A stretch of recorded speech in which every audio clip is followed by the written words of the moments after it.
बात 1975 के आसपास की है। कुलजीत सिंह उर्फ रंगा खुद पहले ट्रक चलाता था। मन नहीं लगा तो मुंबई में टैक्सी चलाने लगा। मन यहाँ भी नहीं लग रहा था। रंगा ने श्याम सिंह नाम के आदमी से कुछ अलग करने की बात कही। श्याम ने जसबीर सिंह के बारे में बताना शुरू कर दिया। जसबीर ऐसा है, जसबीर वैसा है, 2 विदेशियों की हत्या कर चुका है, बहुत पैसा कमाता है। रंगा ने कहा मिलवाओ। श्याम सिंह ने जसबीर सिंह उर्फ बिल्ला से मुलाकात करवा दी। अब बन गई रंगा और बिल्ला की जोड़ी। रंगा और बिल्ला मुंबई में कार चोरी करते और फिर उसे बेच देते, बच्चों को किडनैप करते और वसूली लेकर छोड़ देते। एक बार बिल्ला पकड़ा गया, पुलिस ने पकड़ा और थाने लेकर जेल में बंद कर दिया। कुछ दिन बाद बिल्ला जेल से ही भाग गया। इसके बाद दोनों ने मुंबई बजाय दिल्ली और आसपास के हिस्सों में अपराध करना शुरू कर दिया। 1978 के जून महीने में अशोक शर्मा के कार अशोका होटल के सामने से रंगा बिल्ला ने चोरी कर ली। इसी गाड़ी से उन्होंने सबसे बड़ा अपराध अंजाम दे दिया। गीता और संजय सड़क किनारे खड़े थे, तभी रंगा बिल्ला की कार आ गई। नौसेना के अधिकारी मदन मोहन चोपड़ा धौलाकुआं की अफसर कॉलोनी में रहते थे। 2 बच्चे थे, 16 साल की गीता चोपड़ा, 14 साल का Sanjay Chopra. Geeta Jesus and Mary college में कॉमर्स की पढ़ाई करती थी। संजय मॉडर्न स्कूल में 10वीं की पढ़ाई के साथ बॉक्सिंग की प्रैक्टिस करता था। गीता को एक बार ऑल इंडिया रेडियो से एक ऑफर आ गया। उन्हें 26 अगस्त 1978 को वेस्टर्न सॉन्ग्स के एक इन द ग्रुप प्रोग्राम में हिस्सा लेना था। वही उसी रात 8 बजे ऑन एयर होना था। प्रोग्राम में भाग गीता को लेना था, लेकिन उसके साथ भाई संजय भी जाने के लिए तैयार हो गया। दोनों घर से निकले तो कॉलोनी के ही एक व्यक्ति ने लिफ्ट दी और गोल डाक खाना छोड़ दिया। यहाँ से आकाशवाणी केंद्र थोड़ी ही दूर पर था। गीता और संजय टैक्सी के इंतजार में सड़क के किनारे खड़े हो गए। तभी रंगा बिल्ला पीले रंग की फिएट कार लेकर आए और लिफ्ट देने के बहाने दोनों को बिठा लिया। माँ रोमा चोपड़ा ने 8 बजे रेडियो खोला तो वहाँ गीता को छोड़कर सभी की आवाज आ रही थी। उन्हें लगा कि शायद प्रोग्राम कैंसिल हो गया। और वहीं दूसरी तरफ पहले 2 मिनट में रंगा और बिल्ला की आपस में नजर मिली और आंखों आंखों में इशारा हो गया। गाड़ी आकाशवाणी के बजाय दूसरे रास्ते पर मोड़ दी गई। गीता ने कहा, कहाँ ले जा रहे हो? आकाशवाणी तो दूसरे रास्ते पर है। दोनों ने कुछ नहीं बोला। गीता और संजय समझ गए कि फंस गए। उन्होंने गाड़ी को रुकवाने की कोशिश की। बिल्ला ने धारदार हथियार से संजय के कंधे और हाथ पर हमला कर दिया। संजय की पूरी शर्ट खून से भीग गई। दूसरी तरफ गीता गाड़ी चला रहे रंगा के बाल जोर से पकड़कर खींचने लगी। रंगा हाथ छुड़ाने की पूरी कोशिश कर रहा था। वह एक हाथ से गाड़ी चला रहा, दूसरे हाथ से गीता के हाथों पर जोर जोर से वार कर रहा था। गाड़ी आगे जाकर शंकर रोड के भीड़ वाले इलाके में रुकी। संजय ने शीशे से मुंह सटाकर जोर जोर से चिल्लाना शुरू कर दिया। संजय की आवाज भगवान दास ने सुनी। वह बंगला साहब गुरुद्वारे से नॉर्थ एवेन्यू की ओर स्कूटर से जा रहे थे।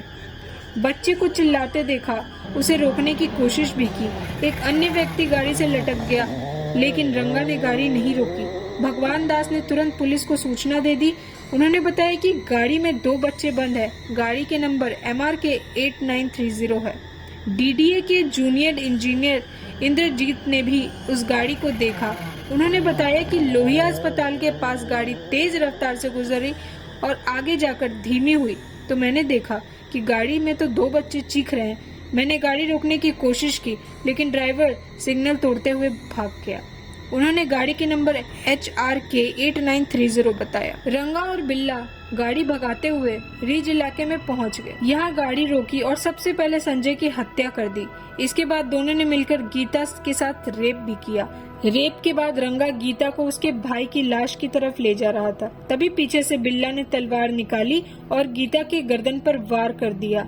गीता ने मौके पर ही दम तोड़ दिया। उसकी लाश को उठाया और सड़क के किनारे फेंककर भाग गए। और वहीं 9 बजे गीता के पिता आकाशवाणी के कार्यालय पहुंचे और अंदर गए तो पता चला कि गीता और संजय यहाँ आए ही नहीं। मदन चोपड़ा हैरान हो गए, भागकर धौलाकुआं जाने पहुंचे।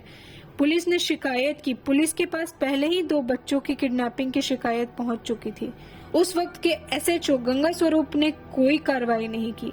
चोपड़ा से थाने की हरभजन सिंह ने कह दिया कि यह मामले हमारे थाना क्षेत्र के अंतर्गत नहीं बल्कि मंदिर मार्ग पुलिस स्टेशन में आता है, इसलिए वहां शिकायत करें। मदन चोपड़ा के ही समर्थन में नौसेना के कई और अधिकारी थाने पहुंच गए। पुलिस ने किडनैपिंग का मामला दर्ज किया और तलाश शुरू कर दी। करीब 140 पुलिस वाले 30 अलग अलग गाड़ियों से दिल्ली के अलग अलग हिस्सों में बच्चों को खोज रहे थे, क्योंकि यह मामला अब बहुत ही हाई प्रोफाइल केस बन चुका था। जब कहीं नहीं मिले तो पुलिस ने जंगलों में जांच शुरू कर दी।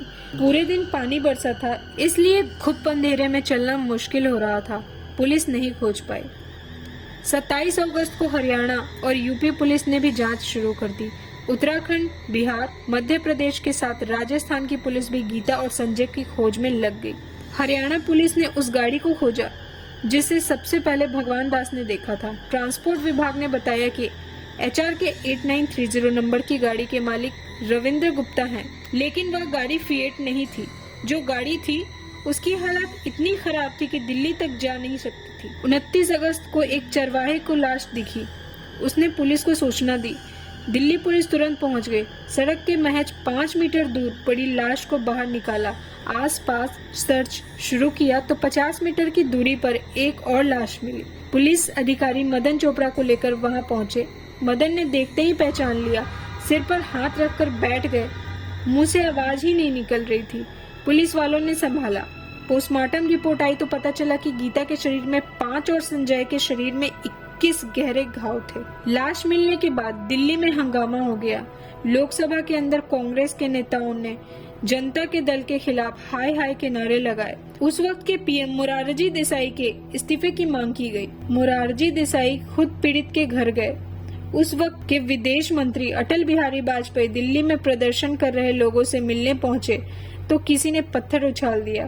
पत्थर अटल जी के सिर पे लगा और उनका कुर्ता खून से लाल हो गया। सरकार की किरकिरी हुई तो पुलिस को अलर्ट कर दिया गया। अब बात सरकार पे आ गई थी। 8 सितंबर 1978 को रंगा बिल्ला कालका मेल के उस डिब्बे में चढ़ गए जिसमें सारे फौजी भरे थे।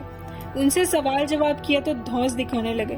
आर्मी के ही एक अफसर लॉन्स नायक एवी शेट्टी ने पिछले दिनों इनकी फोटो अखबार में देखी थी। उन्होंने पहचान लिया। तुरंत पुलिस को सूचना दी और इन्हें गिरफ्तार करवा दिया।